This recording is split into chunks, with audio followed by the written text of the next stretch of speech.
Bienvenue sur la rive sud de la Méditerranée, dans le deuxième plus grand pays du continent africain. Une terre au passé très riche et aux paysages magnifiques.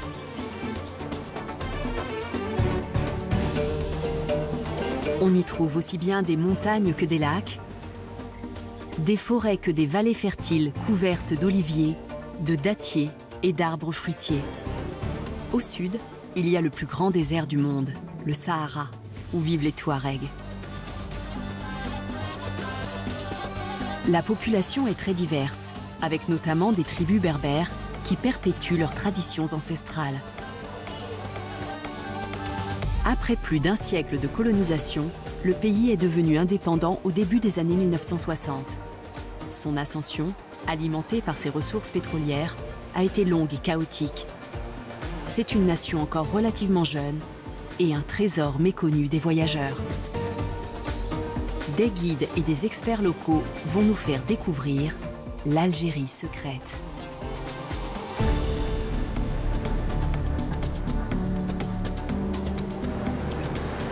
L'Algérie est au cœur du Maghreb avec 1600 km de côte sur la Méditerranée. Elle est bordée par le Maroc à l'ouest, la Mauritanie et le Mali au sud-ouest, le Niger au sud-est et la Tunisie et la Libye à l'est. Aujourd'hui, nous partons à la découverte de son histoire qui a marqué tout le paysage de son empreinte.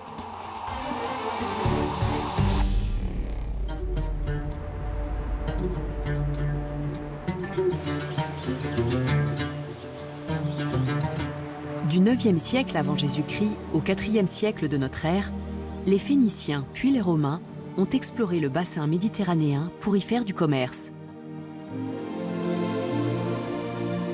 C'est naturellement sur la côte que les premières villes algériennes sont apparues.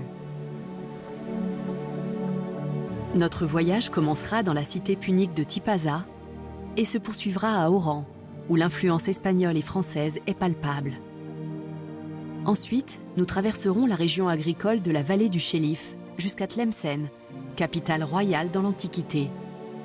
Puis nous irons vers l'est et l'Aurès, vers les montagnes kabyles et la cité de Timgad.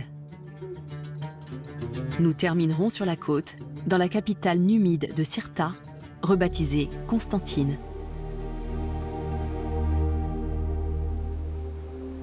Autour du mont Chénoua, les collines côtières sont verdoyantes et propices à la viticulture. Au pied de la montagne se trouve Tipaza, autrefois port phénicien, puis colonie romaine sous l'empereur Claude en 43 avant Jésus-Christ.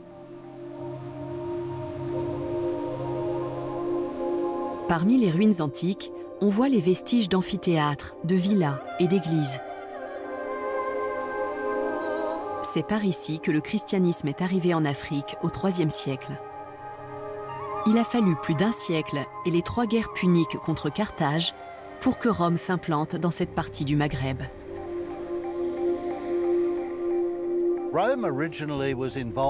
Il y avait une violente lutte de pouvoir entre Rome et Carthage qui s'est jouée sur le sol de l'actuelle Tunisie.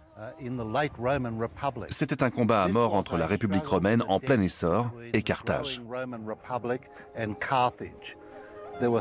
Il y a eu 3 grandes guerres, dont la dernière s'est soldée par la défaite et la mise à sac de Carthage en 146 avant Jésus-Christ.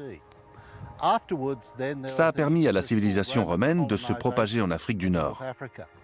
Les Romains ont occupé les anciens territoires puniques et ont peu à peu avancé vers l'ouest jusqu'à la Numidie, c'est-à-dire l'est de l'Algérie, et plus loin l'actuel Maroc. Ce processus a été graduel et méthodique, parce qu'il y avait déjà un royaume dans la région, celui de Numidie, avec une architecture très importante.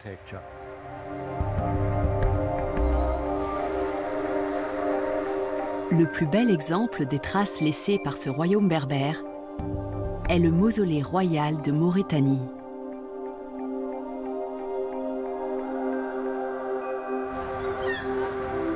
Ce tumulus de pierre est le tombeau du souverain numide Juba II et de son épouse Cléopâtre Sélénée II, la fille de Cléopâtre et de Marc-Antoine.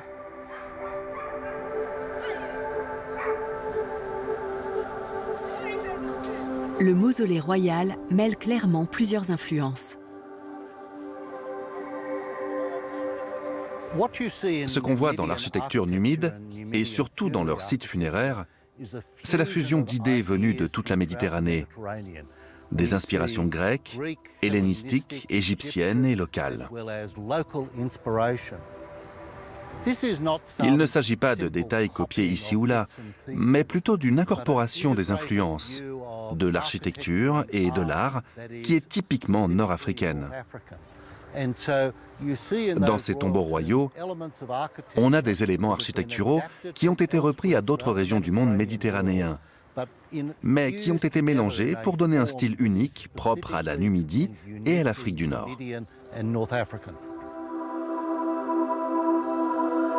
Les Ottomans qui ont régné sur l'Algérie au XVIe siècle ont appelé cet endroit le tombeau de la chrétienté, car il y avait un motif en croix à l'entrée.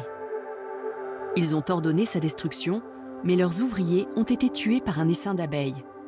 Après cet incident, le mausolée a eu la réputation d'être maudit. Il est toujours debout et reste un site très aimé des habitants.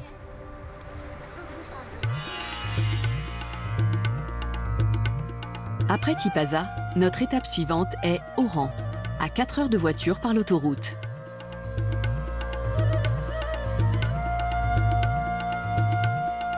Surnommée la Radieuse, Oran est la deuxième plus grande ville d'Algérie et le point le plus proche de l'Europe. Elle a toujours été un port très actif et il y a encore des traversées régulières vers Casablanca ou Marseille.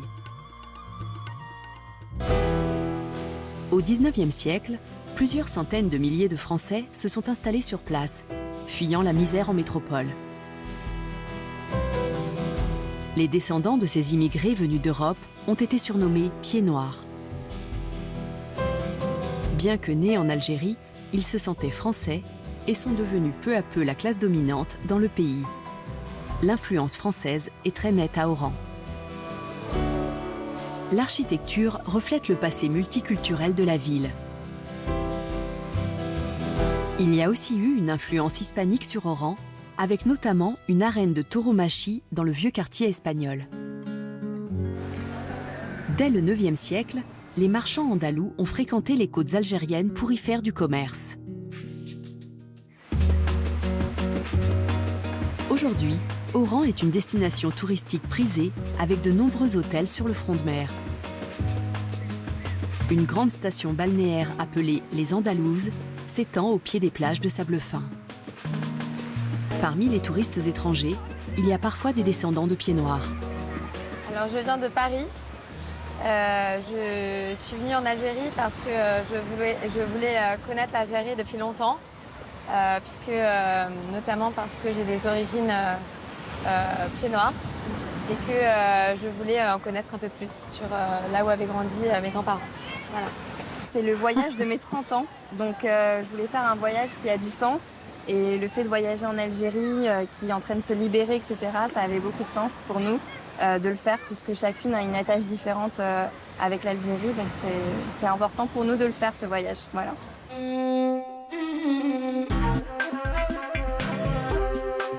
Pour découvrir Oran, la meilleure solution est de faire appel à un habitant, comme Zaki Soufi, guide professionnel.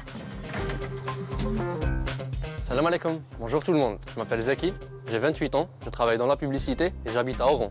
Ici, vous êtes chez moi.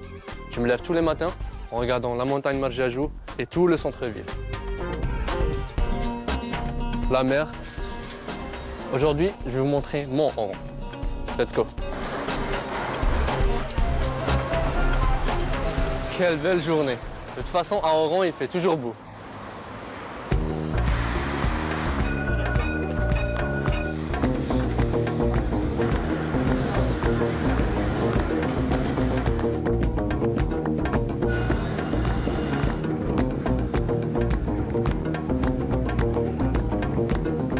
Il y a toujours une ambiance cosmopolite à Oran, héritée de son passé colonial. Les colons espagnols et français ont laissé leur empreinte dans le paysage urbain. Un Français célèbre est né et a grandi dans ce quartier.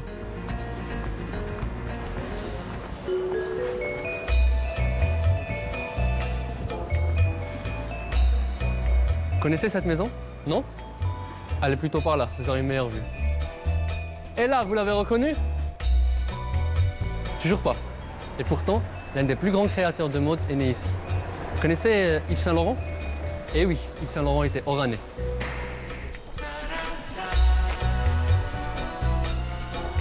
Le grand couturier est né à Oran en 1936 et y a passé les 18 premières années de sa vie.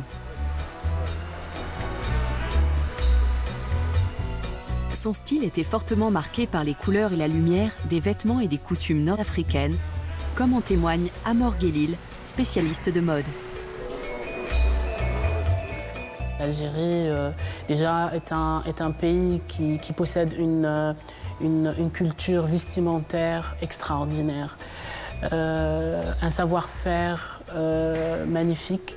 Et tous ces éléments ont été repris et inspirés Monsieur Yves Saint Laurent lors de ses créations.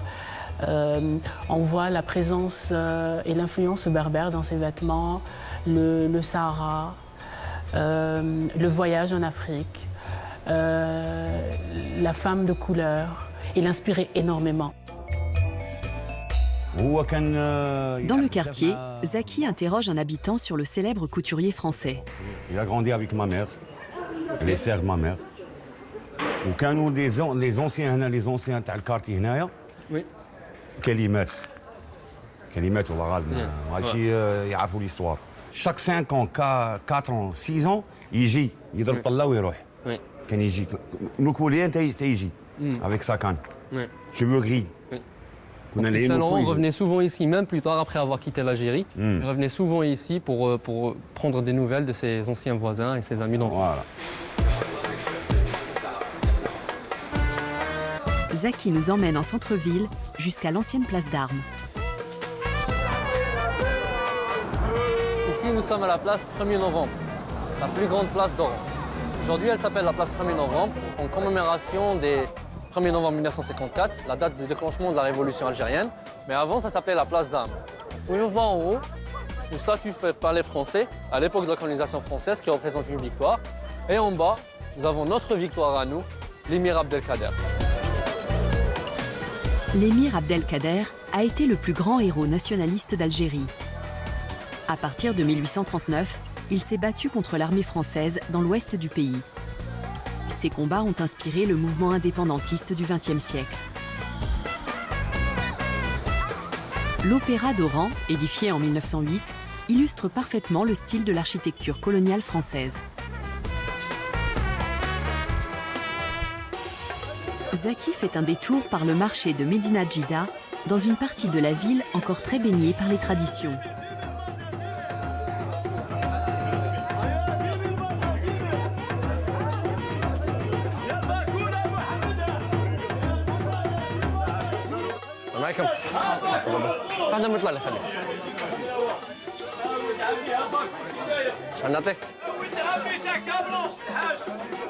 Vous connaissez ça? On appelle ça motler. C'est un pain typiquement algérien et très connu dans l'Ouest. C'est très chaud, c'est tellement bon.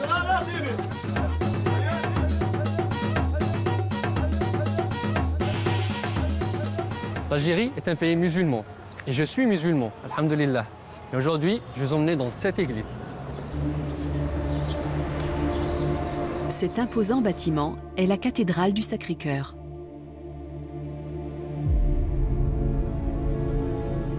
Achevée en 1913 dans un style romano-byzantin, elle a été un bâtiment religieux jusqu'en 1984, date à laquelle elle a changé d'affectation.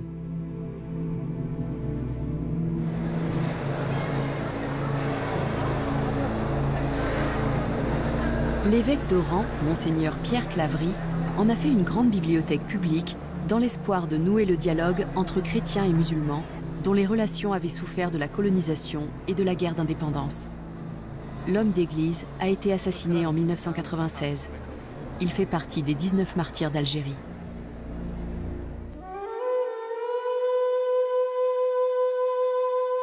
L'histoire oranaise a été très marquée par les invasions successives. Au XVIe siècle, les Espagnols s'y sont installés. Puis à partir du XVIIIe siècle, les Ottomans ont aussi voulu profiter de ce grand port de Méditerranée. Partout, il y a des traces des différents occupants.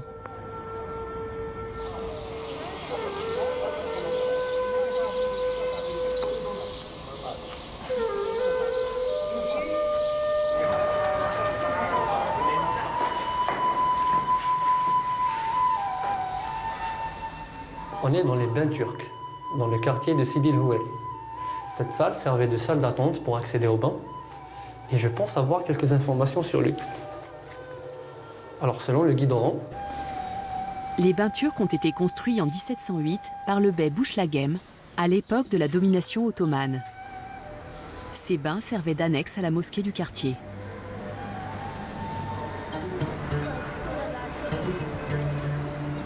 Le palais ottoman de la rue Meftakouider témoigne des fastes de l'époque, même s'il a besoin d'être restauré. nous sommes dans le palais du bey. Cet espace est le symbole de la période ottomane à Oran. Ce palais magnifique a été construit à partir de 1826 à la demande du gouverneur ottoman Mohamed el-Kébir. Le gouverneur portait le titre de bey et aujourd'hui, l'édifice est appelé Palais du Bey. Le palais est justement construit au-dessus de la forteresse espagnole Ros el Khazar, sur une colline qui domine toute la ville. Et il a 3 compartiments. Le diwan, le harem et le pavillon de la favorite. Pour cet espace, il y a 2 histoires.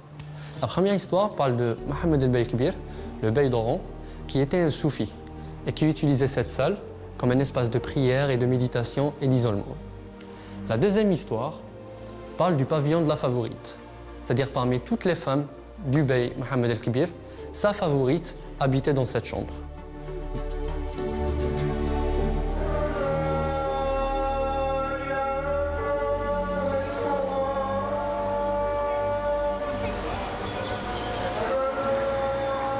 C'est très calme ici.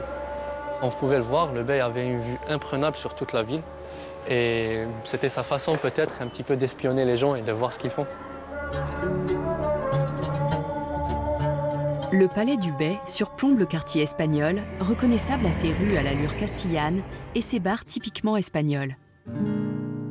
Les premiers immigrés espagnols étaient des marchands andalous. Arrivés au Xe siècle, ils se sont installés dans ce barrio.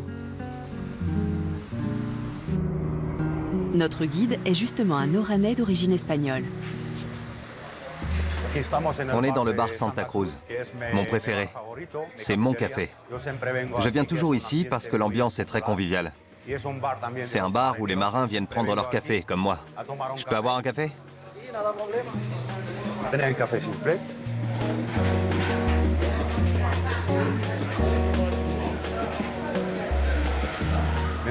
Je m'appelle Rachid Meadji.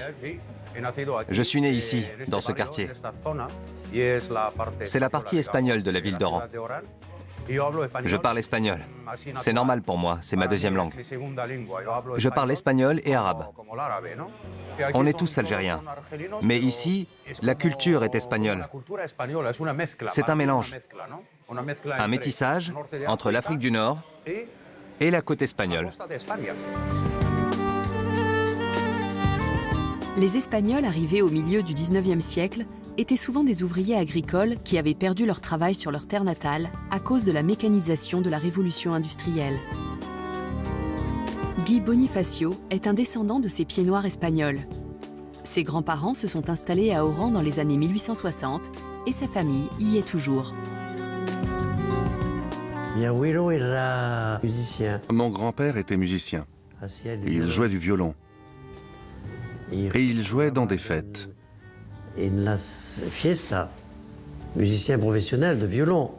Ma mère pianiste, elle jouait dans le cinéma muet. Les Espagnols assuraient la main-d'œuvre. Ils étaient cordonniers, fabriquaient des chaussures, les espadrilles, les savonneries. Le travail de la calère, c'est le four à chaud, les travaux de maçonnerie. Ils étaient dans tous ces petits métiers. Mon père était tourneur sur métaux. Il est très peu allé à l'école. Mais il avait un métier qu'il avait appris en école. C'est même pour fabriquer à partir de métaux, et fabriquer des pièces de voitures, de motos. Il y avait une adresse, ils étaient pêcheurs. Tout le port, c'était espagnol. À Oran, les nouveaux arrivants ont retrouvé une ambiance proche de celle qu'ils avaient quittée. Maravillas Puertas s'est installée dans la ville parce qu'elle lui rappelle son pays. Je m'appelle Maravillas, je suis professeure d'espagnol. Nous sommes sur l'une des places de Sidi El Ouari, une petite place. Il y en a beaucoup comme ça dans le quartier, toutes petites. On est près de la place de la Perle. Il y avait un quartier avec des bains publics, mais ils ont fermé. Les Espagnols exilés ont retrouvé une vie qui ressemblait à celle qu'ils avaient en Espagne. Avec des petites places pour se retrouver, prendre le frais le soir, discuter. Il y avait toujours beaucoup d'animation, avec des enfants, des gens, un marché. À l'époque française, les Algériens étaient tout en bas de l'échelle sociale. Ensuite, il y avait les Espagnols et en haut, les Français. C'est pour ça que les Espagnols vivaient dans ce quartier modeste, où les bâtiments ne sont pas du tout luxueux. Ce sont des immeubles populaires. Ils sont en moins bon état que ceux du quartier français. Le fils adoptif le plus célèbre de l'Algérie est sans doute l'écrivain Albert Camus. Né d'une mère espagnole et d'un père français, il a grandi à Alger. L'Algérie et la colonisation ont beaucoup nourri son œuvre et son engagement politique.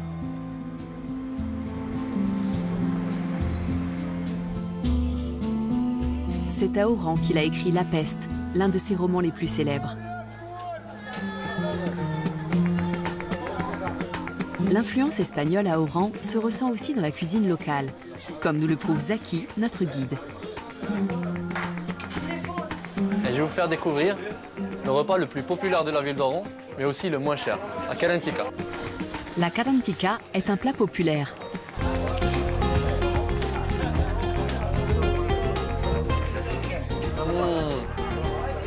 Toujours aussi bon, parfait.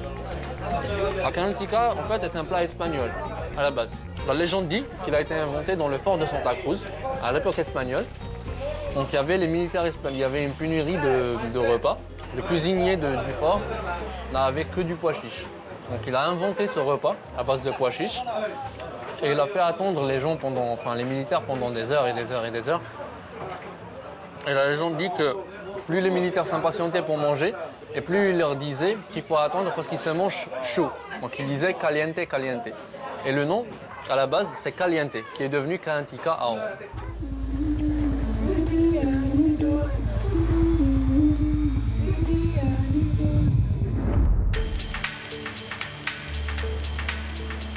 Le fort de Santa Cruz est au sommet du mont Murjajo, à 400 mètres au-dessus de la mer. C'est un fort militaire construit par les Espagnols entre 1577 et 1607.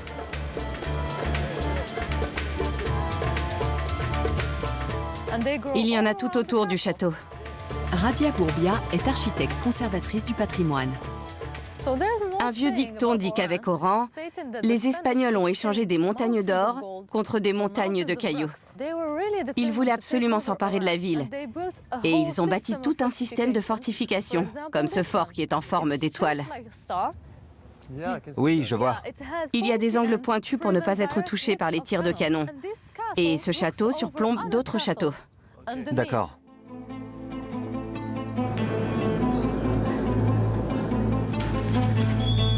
L'architecture défensive comprend notamment un machikouli, avec des ouvertures pour tirer ou lancer des projectiles sur l'ennemi. Des tunnels relient le fort à d'autres du même type en ville. L'eau de pluie était récupérée et stockée dans un réservoir, ce qui, en cas de siège, permettait aux soldats de survivre plusieurs mois dans le fort. Les officiers logeaient dans le château principal. Comme il est en hauteur, il permet de surveiller la ville et les environs pour repérer les attaques.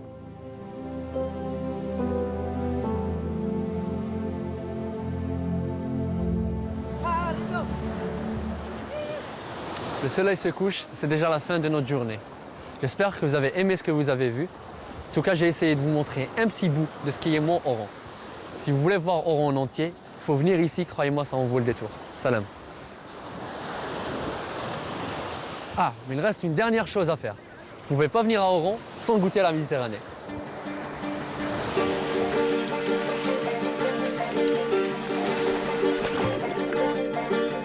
Notre destination suivante est Tlemcen, l'ancienne capitale.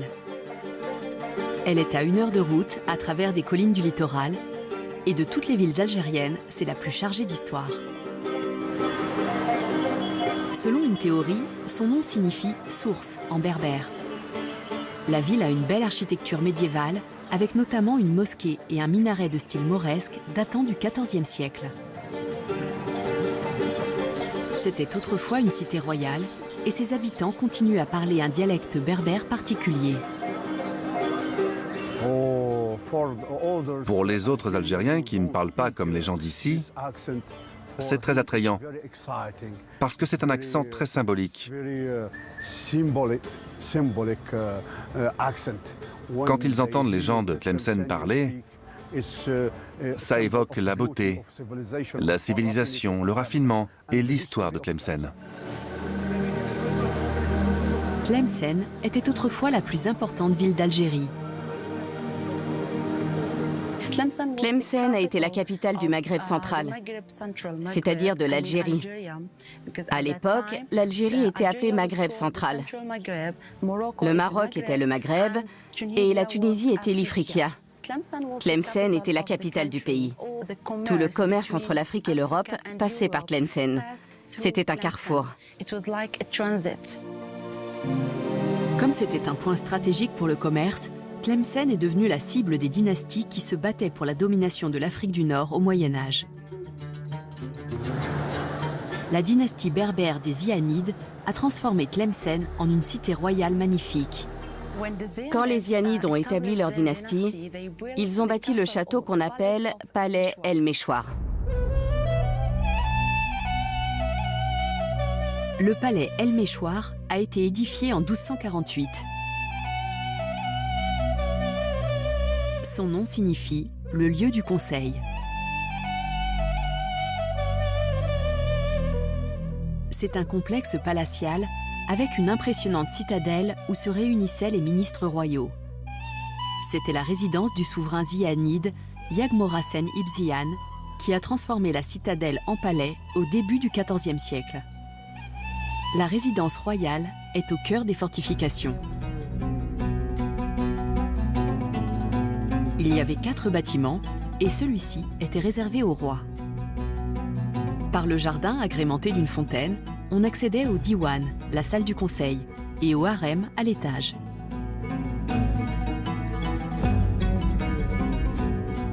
De chaque côté, il y avait les suites royales, occupées en fonction de la saison. La suite hivernale est en pierre et celle d'été en marbre, pour être plus fraîche.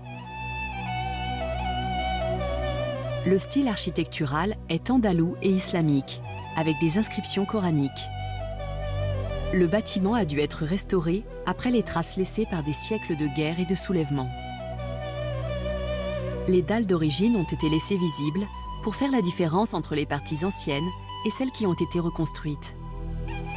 Plusieurs longs tunnels blancs ont été découverts. L'un d'eux permettait au roi d'atteindre la mosquée et un autre de s'échapper en cas de danger.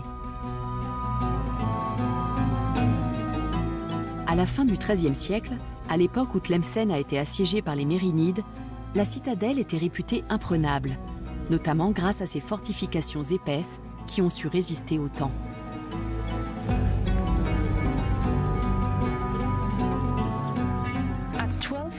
En 1299, le sultan mérinide, Abou Yacoub Youssouf, a voulu conquérir la ville de Tlemcen. Il est venu jusqu'à la citadelle, qui était en dehors de la ville, et il a installé son camp militaire. Son objectif était de s'emparer de Tlemcen. Les vestiges du camp militaire du sultan sont désormais le site historique de la Mansoura, à quelques kilomètres à l'ouest de Tlemcen. Un minaret encore debout servait autrefois à surveiller les environs. Le minaret de la Mansoura ne ressemble pas aux autres, notamment à cause de sa hauteur. À l'origine, il mesurait 45 mètres et il permettait aux souverains de voir tout ce qui se passait en ville.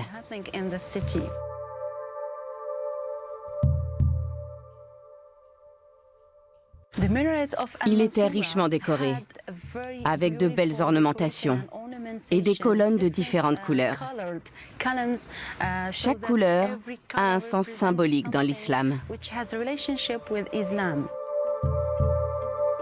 Le sultan espérait remporter rapidement la victoire, mais le siège s'est éternisé et il a dû faire construire une autre citadelle. Après la construction de ces deux bâtiments, la Mansoura est devenue une vraie ville entourée par une grande enceinte qui comptait 88 tours. Ensuite, une grande mosquée a été construite. Elle s'élevait autrefois dans cette cour. Sa présence a transformé la citadelle militaire en véritable ville. L'entrée de la mosquée était à un endroit inhabituel. La particularité de ce minaret, c'est qu'il abrite aussi l'entrée principale de la mosquée. On doit passer par le minaret. Dans les mosquées ordinaires, le minaret et la porte d'entrée sont à des endroits différents, alors qu'à la Mansoura, le minaret est aussi l'entrée de la mosquée. C'était une grande ville. Ils l'ont construite pour y vivre. D'ailleurs, à l'époque, il y avait deux villes distinctes. La première est la Mansoura, entourée par cette enceinte, et la seconde est la ville d'origine de Tlemcen, avec le palais El Meshwar et une enceinte qui va jusqu'à Agadir. La citadelle a été baptisée El Mansoura, qui signifie la victorieuse en arabe. Mais le sultan Abou Yacoub Youssouf n'a jamais réussi à faire tomber Tlemcen malgré tous ses efforts. Il a fini par renoncer en 1307. Le siège a duré 8 ans. Pendant tout ce temps, le sultan a essayé de prendre le contrôle de la ville de Tlemcen, mais il n'a pas réussi. Et après 8 années de tentatives, les envahisseurs sont rentrés chez eux, au Maroc. Nous quittons Tlemcen pour nous diriger vers l'Aurès, le massif montagneux qui s'élève dans l'est de l'Algérie, pour explorer la cité romaine de Timgad, dans la province de Batna.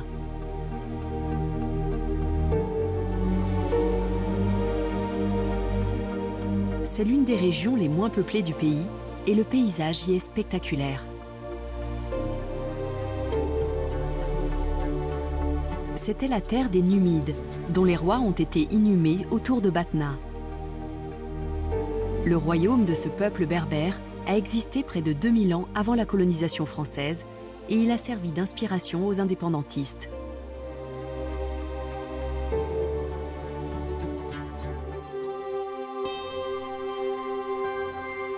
Dans les plaines de Batna, au pied des sommets de l'Aurès, il y a aussi les vestiges d'une cité romaine, si bien conservée qu'on la surnomme la Pompéi d'Algérie. Timgad est l'un des joyaux archéologiques du pays. La cité a été fondée en 100 après Jésus-Christ par l'empereur romain Trajan. À l'origine, c'était un campement pour les soldats de la 3e Légion Auguste.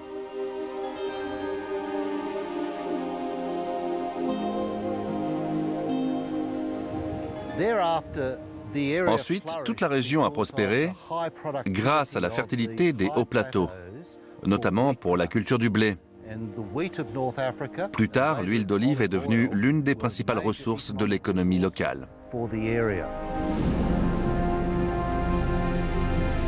L'emplacement de Timgad est marqué par son arc de triomphe, qui rend hommage à plusieurs divinités. L'archéologue Kader Ben Salah connaît le site par cœur. On a deux inscriptions importantes donc, qui sont encore sur place in situ, où on a l'inscription dédiée à l'acte Concordia et l'autre au dieu Mars, donc au dieu de la guerre. Et c'est comme si, quelque part, on voulait dire que si vous voulez venir dans cette ville avec la paix, vous serez les bienvenus. Mais par contre, si vous venez avec des idées belliqueuses, vous aurez donc ce qui vous attendra, vous saurez ce qui vous attendra. Quand on avance sur la Grande Rue, on a une vue à couper le souffle de toute la cité, illustration des préceptes romains en matière d'urbanisme. Le plan de la cité est un carré parfait, composé de 111 pâtés d'habitations et de bâtiments publics. La cité est traversée par 2 voies principales perpendiculaires. Cette ville a été construite selon un plan typiquement romain, c'est-à-dire 2 voies principales qui est le Decumanus Maximus et le Cardo Maximus, qui sont les axes des 4 points cardinaux. Donc ils font le nord-sud pour le Cardo Maximus et l'est-ouest pour le Decumanus Maximus. Alors, les 2 voies se rencontraient au niveau du Forum, qui est la place centrale de la ville et où c'est le cœur battant de la ville, où on a une basilique judiciaire, une curie et aussi le Capitole. La vie publique s'articulait autour du Forum. C'était à la fois un lieu de réunion et un marché. Le temple célébrait l'empereur Trajan et ses victoires militaires. Ensuite, il y avait le Capitole, un immense édifice religieux consacré à Jupiter, Junon et Minerve. 14 thermes romains se trouvaient à Timgad. Ils servaient notamment aux voyageurs qui arrivaient dans la cité.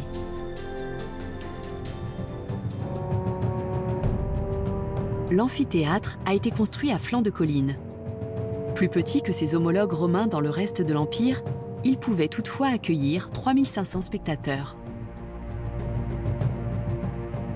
Ce qui est intéressant à Timgad, c'est que malgré la grande beauté de cette cité, son histoire est encore très mal connue. Il y a peu de références dans les archives. On dirait que Timgad a été oubliée dans l'histoire romaine. Heureusement, elle a repris vie grâce à ces ruines magnifiques qu'on a redécouvertes. Timgad semble avoir été détruite au 5e siècle par des brigands morts. Quand les Byzantins ont conquis l'Afrique du Nord en 533, ils n'ont trouvé qu'une cité déserte en arrivant à Timgad. Le site était recouvert de sable et il a été oublié jusqu'à ce qu'il soit exhumé au début de l'occupation française de l'Algérie.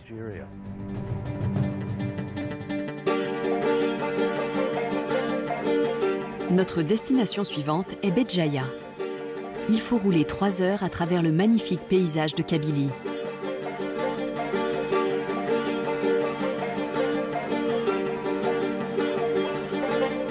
Les collines kabyles font partie d'une ceinture montagneuse qui s'étend des monts Atlas, au Maroc à l'ouest, jusqu'à l'Aurès, près de la frontière entre l'Algérie et la Tunisie.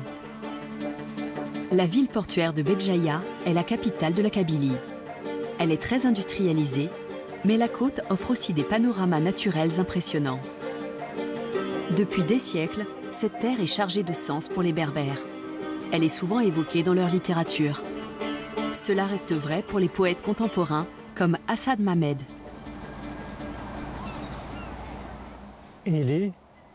Sois celle qui ne dort pas et qui ne fait pas dormir les autres. Jour et nuit, toujours éveillé, les vagues t'élèveront plus haut que les plus grandes hauteurs. Les vagues te propulseront toujours plus loin. Les flots t'emmèneront plus profondément que les plus grandes profondeurs.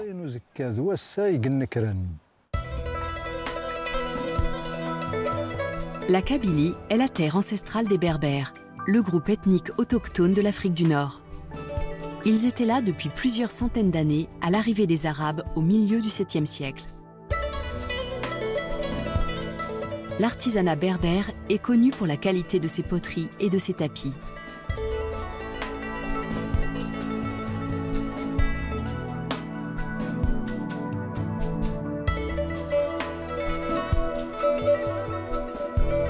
Les costumes traditionnels ont été influencés par la présence arabe, mais ils restent fidèles à leurs origines berbères. Ils ont toujours eu des couleurs vives, avec de nombreuses ornementations typiques de la région.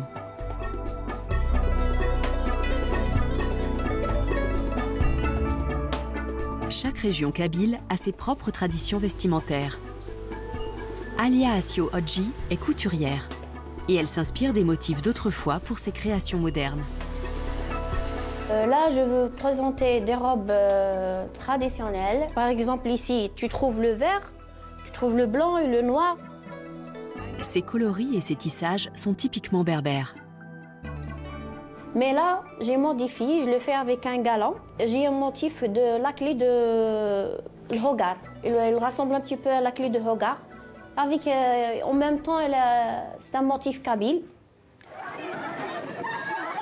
La population locale parle le kabyle ou tamazirt.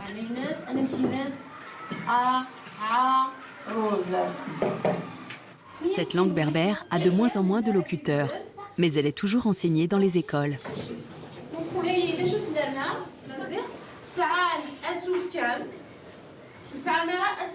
En 2002, le tamazirt a reçu le statut de langue officielle en Algérie, un an après des émeutes sanglantes qui ont fait plus de 100 morts en Kabylie. En 2016, sa protection a été inscrite dans la constitution algérienne. Le tamazirt est devenu une langue d'État aux côtés de l'arabe. Brahim Badr, directeur de l'éducation dans la circonscription, nous explique l'importance de la langue dans l'identité kabyle. Aujourd'hui, à l'ère de la mondialisation, du développement technologique, le monde est un village. Donc il ne sert à rien de cacher son identité ou de la dissimuler.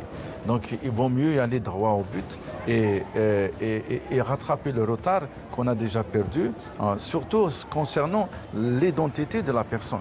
Donc là, aller droit au but, notamment dans le système scolaire, c'est commencer l'enseignement, la scolarisation de l'enfant par la langue maternelle, c'est déjà un grand pas.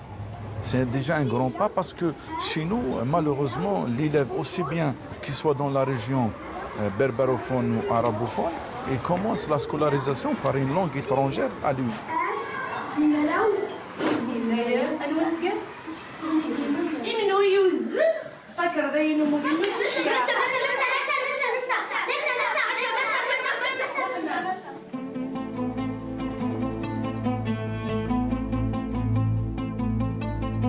Dernière étape de notre voyage, Constantine. Perchée sur un immense rocher et accessible par 8 ponts qui enjambent les gorges du Rumel.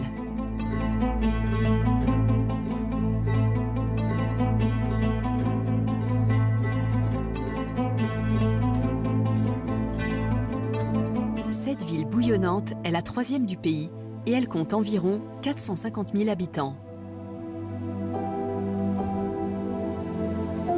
Son histoire est riche et les traditions y sont très présentes, notamment dans les souks où l'on peut déguster les spécialités locales comme le couscous noir. On l'appelle mzayet. Le restaurateur Benachour Bey nous en dit un peu plus sur cette spécialité de Constantine. Le couscous noir, c'est un couscous qui est typiquement constantinois et notamment c'est la façon de cuisiner, on peut le trouver dans d'autres régions. Mais la façon de le cuisiner à Constantine est un peu spéciale. C'est un couscous qu'on a hérité, cet art culinaire, à travers nos ancêtres. Et on est très fiers de transmettre de génération en génération cet art culinaire. Et le couscous, il est fait en fait à base du blé. Et qu'on le met retendre pendant un bon bout de temps, jusqu'à ce qu'il aboutisse vers cette couleur qui est assez noire. Le mzayet se prépare avec du blé qui a fermenté pendant plusieurs années dans une fosse appelée matmour.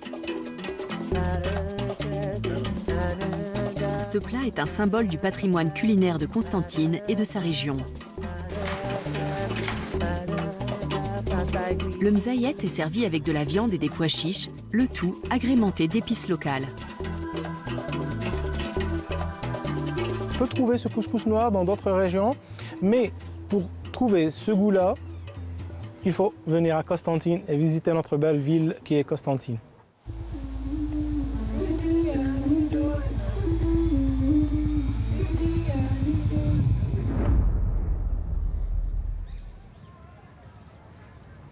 La mosquée Émir Abdelkader est la plus ancienne de la ville.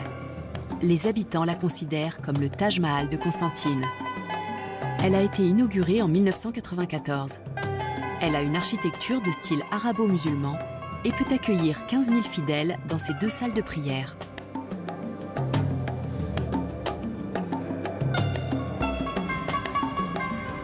Aujourd'hui, c'est la plus grande mosquée d'Algérie. Pourtant, avant l'arrivée de l'islam, Constantine a été la première ville algérienne du christianisme romain. Elle porte le nom de l'empereur Constantin Ier, connu pour sa piété. Les Phéniciens l'appelaient Cirta, et elle a toujours été au cœur de la vie politique et culturelle du pays. Le musée national Cirta est consacré à l'histoire de la ville avec de nombreuses statues, frises et stèles funéraires. Amel Soltani, directrice du musée, nous en dit plus. La spécificité de ce musée, c'est que c'est un musée qui raconte toute l'histoire de l'Algérie. Le récit du passé de Constantine commence avec ces pierres tombales phéniciennes retrouvées dans la région. Elles commémorent des divinités païennes comme Baal, le dieu de la fertilité. Les marchands phéniciens ont été remplacés par les Carthaginois qui ont fondé la cité de Cirta. Elle est devenue ensuite la capitale du royaume de Numidie jusqu'à son annexion par Rome en 46 avant Jésus-Christ. À l'époque romaine, Constantine était agrémentée de nombreuses fontaines. Il reste quelques sculptures de l'époque, comme celle du dieu grec Dionysos ou Bacchus, dieu romain de l'agriculture, de la fertilité et du vin. Les plus belles salles du musée sont celles des mosaïques romaines. Les mosaïques en général, on peut les trouver ou dans des maisons de riches, de maîtres, de bourgeois, ou dans les thermes romains. Ces sols en mosaïque ornaient les villas et les thermes des Romains fortunés. Ils représentent des scènes de batailles navales et des nageurs. On distingue des motifs géométriques et des inscriptions avec un raffinement caractéristique des Romains. Au 5e siècle, Constantine a été mise à sac par la tribu germanique des Vandales. Près de Constantine, un autre site possède des ruines romaines spectaculaires. À l'origine, Djémila était une base militaire romaine. Aujourd'hui, la cité est classée au patrimoine mondial de l'UNESCO. Le clou de la visite est l'imposant arc de Caracalla. Parmi les ruines, il y a des forums, des temples, des basiliques, des arches, des rues et des habitations.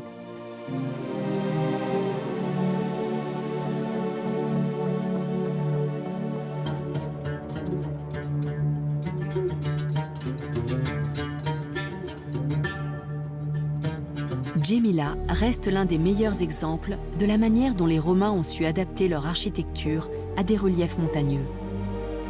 La cité est en hauteur, entourée des collines de la chaîne de l'Atlas, à une altitude de 900 mètres.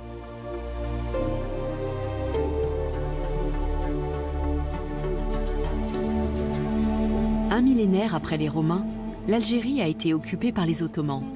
Et 3 siècles plus tard, le gouverneur ottoman Ahmed Bey a fait construire ce palais.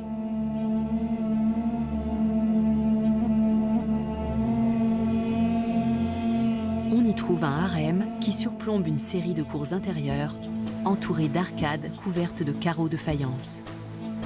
C'est une vision du paradis dans le style islamique, et ce palais est l'un des mieux restaurés d'Algérie. Rouhag Maïdan, guide local, nous en parle. Pour l'architecture du palais, il y a un mélange entre le style mauresque, c'est toujours, il y a 2 jardins à l'intérieur. Le premier jardin, c'est le jardin des orangers et le jardin des palmiers. Le style mauresque, c'est toujours les jardins à l'intérieur. Comme la Rambla, Sevilla, Cordoba, c'est toujours, il y a un jardin à l'intérieur. La construction du palais a coïncidé avec le siège d'Alger par les troupes françaises. L'armée a avancé vers l'est et Ahmed Bey s'est battu pour défendre Constantine. Il a été vaincu et contraint de fuir son palais après n'y avoir vécu que 2 ans. Constantine a été prise en 1837, mais Ahmed Bey ne s'est rendu qu'en 1848, l'année où l'émir Abdelkader a dû abandonner le combat contre la France à l'ouest du pays. Après l'indépendance en 1962, l'armée algérienne a fait du palais son quartier général. L'histoire de Constantine, comme celle de l'Algérie, est faite de conquêtes, de batailles et d'occupations successives. Le monument aux morts de Constantine honore la mémoire des soldats de la ville qui ont perdu la vie pendant la Première Guerre mondiale en Europe. Ce lieu offre une vue imprenable sur la ville et au-delà, sur les collines de la côte méditerranéenne. La richesse naturelle et historique de la région surprend et ravit les visiteurs de ce grand pays d'Afrique.